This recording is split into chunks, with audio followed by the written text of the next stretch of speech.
Hi hello ಗೆಳೆಯರೇ, ನಮಸ್ತೆ, welcome back our channel. ಸ್ನೇಹಿತರೆ, ಖುಷಿ ಅಂತ ಇವರು ಬಂದ್ಬಿಟ್ಟು ಕನಕಪುರದಲ್ಲಿ ವಾಸವಾಗಿರ್ತಕ್ಕಂಥ ನಿವಾಸಿಗಳಾಗಿದ್ದು, ಒಂದು ರಿಲೇಷನ್ಶಿಪ್ ಮಾಡೋದಕ್ಕೆ ಒಳ್ಳೆಯ ಹುಡುಗ ಬೇಕು ಅಂತ ಹೇಳಿದ್ದಾರೆ.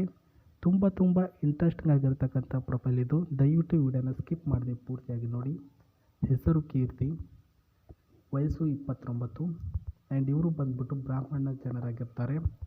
ಇರೋದು ಕನಕಪುರದಲ್ಲಿ. ಸೊ ಪ್ರೊಫೈಲ್ ಕಳಿಸಲು ಮುಖ್ಯ ಕಾರಣ ಏನಪ್ಪ ಅಂತಂದರೆ, ನನಗೆ ತುಂಬ ಆಸೆಯಾಗಿದೆ, ಆದರೆ ಯಾರೂ ಕೂಡ ನನಗೆ ಇಲ್ಲ ಆಸರೆ.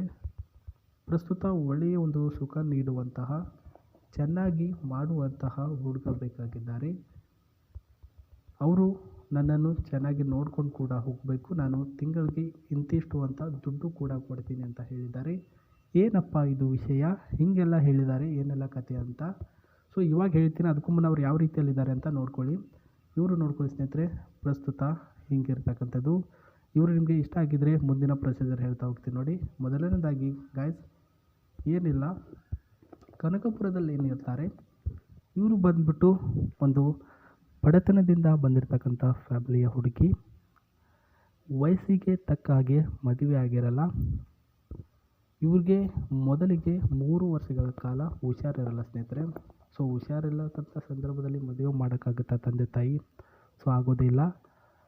ಅವ್ರಿಗೂ ಕೂಡ ವಯಸ್ಸಾಗ್ತಾ ಬಂತು. ಇವ್ರಿಗೆ ಒಂದು ಸ್ವಲ್ಪ ಆಸೆ ಜಾಸ್ತಿ ಆಗ್ತಾ ಬಂದಿದೆ ಸ್ನೇಹಿತರೆ.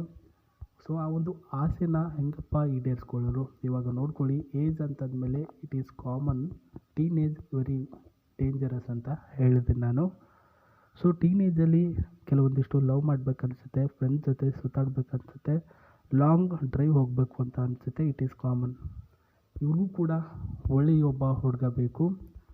ಸೊ ಅವರು ಬಂದ್ಬಿಟ್ಟು ನಾನು ಅವ್ರ ಜೊತೆ ವಿವಾಹ ಕೂಡ ಆಗ್ತೀನಿ, ಅವರು ಚೆನ್ನಾಗಿ ನನ್ನನ್ನು ಮಾಡಿದರೆ, ಚೆನ್ನಾಗಿ ನನಗೆ ಸುಖ ನೀಡಿದರೆ ಅಂತ ಹೇಳ್ತಾರೆ ಸ್ನೇಹಿತರೆ. ಪ್ರಸ್ತುತ ನೀವು ಯಾವ ರೀತಿಯಲ್ಲಿ ಮಾಡ್ತೀರಾ ಅವ್ರಿಗೆ, ಆ್ಯಂಡ್ ಯಾವ ರೀತಿಯಲ್ಲಿ ಕೇರ್ನೆಸ್ ನೋಡ್ಕೊಳ್ತೀರಾ, ಸೊ ಅದರ ಮೇಲೆ ಡಿಪೆಂಡ್ ಅಪ್ ಆಗಿ ನಿಮ್ಮನ್ನು ಸೆಲೆಕ್ಷನ್ ಮಾಡ್ಕೊಳ್ತೀನಿ ಅಂತ ಹೇಳಿದ್ದಾರೆ. ಕೆಲವೊಂದಿಷ್ಟು ಪಾಯಿಂಟ್ಗಳ ಮುಖಾಂತರ ಮೊದಲಿಗೆ ನೀವು ಇವರ ಮನೆಗೆ ಹೋಗಬೇಕು. ಅವರ ಮನೆ ಯಾವ ರೀತಿ ಇದೆ, ಆ್ಯಂಡ್ ಅವರು ಮಲ್ಕೊಳ್ಳುವಂಥ ಒಂದು ಬೆಡ್ರೂಮ್ ಕೂಡ ಯಾವ ರೀತಿಯಲ್ಲಿದೆ ಅದನ್ನು ಕೂಡ ನಾನು ತೋರಿಸ್ತೀನಿ. ಸೊ ಮೊದಲಿಗೆ ನೀವು ಮನೆಗೆ ಹೋಗಬೇಕಂತೆ. ಎಲ್ಲಿಗೆ? ಕನಕಪುರದಲ್ಲಿ. ಇವ್ರದ್ದು ಒಂದು ಪುಟ್ಟದಾಗಿರ್ತಕ್ಕಂಥ ಸುಂದರವಾಗಿರ್ತಕ್ಕಂಥ ಮನೆ ಇದೆ.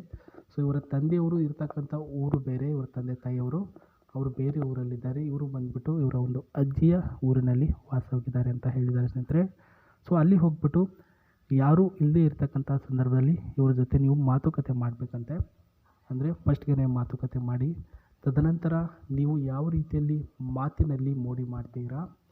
ಸೊ ಕೆಲವೊಂದಿಷ್ಟು ಜನ ಇಷ್ಟಪಡೋದು ನೀವು ಮಾತನಾಡ್ತಕ್ಕಂಥ ಒಂದು ಶೈಲಿಯ ಮುಖಾಂತರ, ಜೊತೆಗೆ ನೀವು ಯಾವ ರೀತಿಯಲ್ಲಿ ಅವ್ರಿಗೆ ಸೊ ತೋಳಲ್ಲಿ ಒಂದು ಬಲಿಷ್ಠವಾಗಿ ನೋಡ್ಕೊಳ್ತೀರಾ ಅದರ ಮೇಲೆ ಡಿಪೆಂಡ್ ಅಪ್ ಆಗ್ತಾರೆ. ಇವರು ಬಂದುಬಿಟ್ಟು ಫಸ್ಟ್ಗೆ ನೀವು ಮಾತುಕತೆಯನ್ನು ಮಾಡಿಕೊಂಡು ತದನಂತರ ನಿಮಗೆ ಅವರ ಮನೆ ಎಲ್ಲನೂ ಕೂಡ ತೋರಿಸ್ತಾರೆ ಅಂತ ಹೇಳಿದ್ದಾರೆ ಸ್ನೇಹಿತರೆ. ಆಮೇಲೆ ನಿಮಗೆ ಆ ಒಂದು ಕೆಲಸಕ್ಕೆ ಕರ್ಕೊಳ್ತಾರೆ. ಪ್ರಸ್ತುತ ಅದರಲ್ಲಿ ನೀವೇನಾದರೂ ಒಳ್ಳೆಯ ಒಂದು ಆನಂದ ಆಗಿರಲಿ, ಒಳ್ಳೆಯ ಒಂದು ಇದು ನೀಡುವಂತಹ ಹುಡುಗ ಆಗಿದ್ದರೆ ಅವರಿಗೆ ಅನಿಸ್ಬೇಕಲ್ವಾ, ಸೊ ಇದು ಚೆನ್ನಾಗಿದ್ದೀರಾ, ಚೆನ್ನಾಗಿ ಮಾಡ್ತಾರೆ, ಹಾಗೆ ಹೀಗೆ ಅಂತ ಅನಿಸಿದ್ರೆ ಅವರು ಯೋಚನೆ ಮಾಡ್ದೇ ಒಂದು ಗ್ರೀನ್ ಸಿಗ್ನಲ್ಲು ಕೊಡ್ತಾರೆ. ನಿಮ್ಮ ಡೀಟೇಲ್ಸ್ ಹೇಳಿ, ಜೊತೆಗೆ ನಿಮ್ಮೊಂದು ಫ್ಯಾಮಿಲಿಯ ಮೆಂಬರ್ಸ್ಗಳ ನಂಬರ್ ಕೊಡಿ ಅಂತ ತೆಗೆದುಕೊಳ್ತಾರೆ. ತದನಂತರ ನಿಮ್ಮನ್ನು ಮದುವೆ ಆಗಬೇಕು ಅಂತ ಅವ್ರಿಗೇನಾದರೂ ಆಸೆ ಇದ್ದರೆ ಅವರೇ ತಮ್ಮ ತಂದೆ ತಾಯಿಯವರ ಜೊತೆ ಮಾತನಾಡಿ ಪ್ರಸ್ತುತ ನಿಮ್ಮ ಮನೆಗೆ ಬರೋದಕ್ಕೆ ಹೇಳ್ತಾರೆ ಅಂತ ಇವರು ಹೇಳಿರ್ತಕ್ಕಂಥದ್ದು. ಸೊ ನಾನು ಆವಾಗಲೇ ಹೇಳಿದೆ, ಅವರ ಮನೆಯ ಬೆಡ್ರೂಮ್ ಯಾವ ರೀತಿ ಇದೆ ಅಂತಂದರೆ ಹಿಂಗಿದೆ ನೋಡಿ ಸ್ನೇಹಿತರೆ. ಇದೇ ಒಂದು ಬೆಡ್ರೂಮಲ್ಲಿ ಅವ್ರ ಜೊತೆ ನೀವು ಮಲ್ಕೊಳ್ಬೇಕು ಅಂತ ಹೇಳಿರ್ತಕ್ಕಂಥದ್ದು. ಸೊ ಆಸೆ ಜಾಸ್ತಿನೇ ಇದೆ ಇವ್ರಿಗೆ. ಅದು ಹೋಗಲಾಡಿಸ್ಬೇಕು ಅಂತಂದರೆ ಒಳ್ಳೆಯ ಹುಡುಗ ಹುಡುಕಾಡ್ತಾರೆ ಕೆಲವೊಂದಿಷ್ಟು ಜನ. ಸೊ ಪೂರ್ಣ ಸುಖ ನೀಡುವಂಥ ಹುಡುಗರು ಸಿಗಲ್ಲ. ಸೊ ಹಾಗಾಗಿ ನಾನು ಹೇಳ್ತೇನೆ, ಒಳ್ಳೆಯ ಒಂದು ಸುಖ ನೀಡುವಂಥ ಹುಡುಗ ಆಗಿರಬೇಕು ಅಂತ ಹೇಳಿರ್ತಾರೆ. ಇವರು ಕೂಡ ವಾಸವಾಗಿರ್ತಕ್ಕಂಥ ಒಂದು ಮನೆ ನೀವೇ ನೋಡ್ಕೊಳ್ಳಿ. ಇದೇ ಒಂದು ಮನೆಗೆ ಹೋಗಬೇಕಂತ ಹೇಳಿದ್ದಾರೆ ಸ್ನೇಹಿತರೆ. ಯಾವ ರೀತಿಯಲ್ಲಿ ಹೋಗಬೇಕು, ಅಡ್ರೆಸ್ ಏನಾದರೂ ಇದೆಯಾ ಅಂತ ಇವಾಗ ಹೇಳ್ತೀನಿ ನೋಡಿ. ಪ್ರಸ್ತುತ ಏನಿಲ್ಲ, ಈ ಒಂದು ಜಿಮೇಲ್ ಐ ಡಿ ನಿಮಗೆ ಕಾಣಿಸ್ತಿರ್ಬೋದು. ಈ ಒಂದು ಜಿಮೇಲ್ ಐ ಡಿಗೆ ನಿಮ್ಮ ಒಂದು ಡೀಟೇಲ್ಸ್ಗಳನ್ನು, ಅಂದರೆ ನಿಮ್ಮ ಒಂದು ಫೋನ್ ನಂಬರ್ ಮತ್ತು ನಿಮ್ಮ ಫೋಟೋ, ನೀವು ಇರ್ತಕ್ಕಂಥ ಊರನ್ನು ಅವರ ಒಂದು ಜಿಮೇಲ್ ಐ ಡಿಗೆ ಕಳಿಸಿಕೊಡಿ. ಅವರು ಎಲ್ಲವನ್ನು ಚೆಕ್ ಮಾಡ್ತಾರೆ, ಓಕೆನಾ. ನಿಮ್ಮ ಫೋಟೋ ನೋಡ್ತಾರೆ, ನೀವೇನಾದರೂ ಅವ್ರಿಗೆ ಇಷ್ಟ ಆಗ್ತಾನೆ, ಹುಡುಗ ಚೆನ್ನಾಗಿದ್ದಾನೆ, ಕರ್ಸ್ಕೊಳ್ಳೋಣ ಅಂತ ಅನಿಸಿದ್ರೆ ಅವರೇ ನಿಮ್ಮನ್ನು ಕಾಲ್ ಮಾಡಿಬಿಟ್ಟು ಕರ್ಸ್ಕೊಳ್ತಾರೆ ಅಂತ ಹೇಳ್ತಾ ಮತ್ತೆ ಸಿಗ್ತೀನಿ. ಬಾಯ್.